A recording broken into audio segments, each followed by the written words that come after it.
इब्तिदा है रब्बे काबा के मुकद्दस व मुताहिर इस्म से, जो कायनात के बटन से फूटने वाली रोशनी का खालिक है, जो कौनो मकान के सीने में दिल बनकर धड़क रहा है। आलम अरवा से आलम बरज़ख तक का सारा निज़ाम जिसके इरादा कुन से मशरूत है।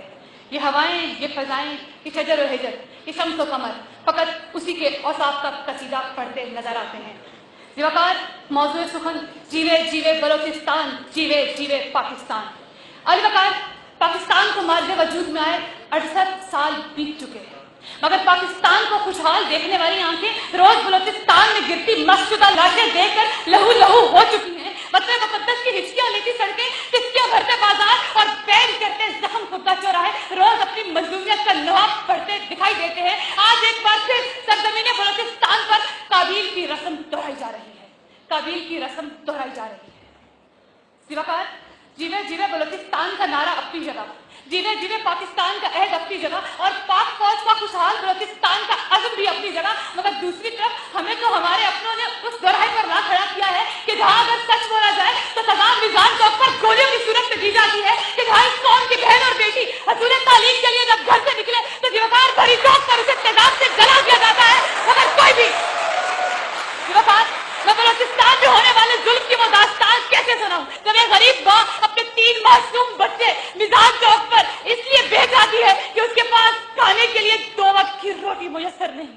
ज़िवाकार में बलोचिस्तान में होने वाली बर्बरियत की वो दास्तान कैसे सुनाऊं कि जब बलोचिस्तान की नन्ही आसमां अपनी इज्जत बचाते हुए अपनी जान की बाजी हार जाती है, मगर कोई भी उसकी मदद को खड़ा नहीं होता, कोई भी उसकी मदद के लिए।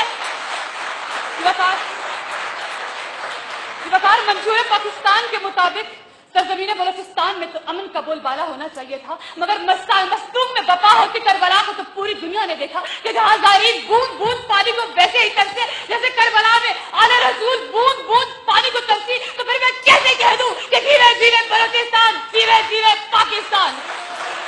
ज़िवाकार मैं सिपाही की वो दास्तान कैसे बयान करूं, मैं सिपाही की वो दास्तान कैसे बयान करूं कि जब बलोचिस्तान के दायरे से टॉप करने वाले नौजवान अपनी डिग्री उठाकर जब बुलंद बाला वालों के सामने जाते हैं तो वहां बैठे लोग उन्हें जवाब देते हैं कि ये चीज तो 30 लाख की बोली में बिक चुकी, बताओ इसके ऊपर कितना नवाब सकते हो हम बिना मिले। अलगफार मेरा दिल खून की आंसू होता है जब हर रोज सुबह यूनिवर्सिटी जाते वक्त देखती हूँ कि गरीब मजदूर बाप का बेटा तो कूड़े के ढेर में से अपने लिए रिस्क तलाश करते दिखाई देता है, जबकि दूसरी तरफ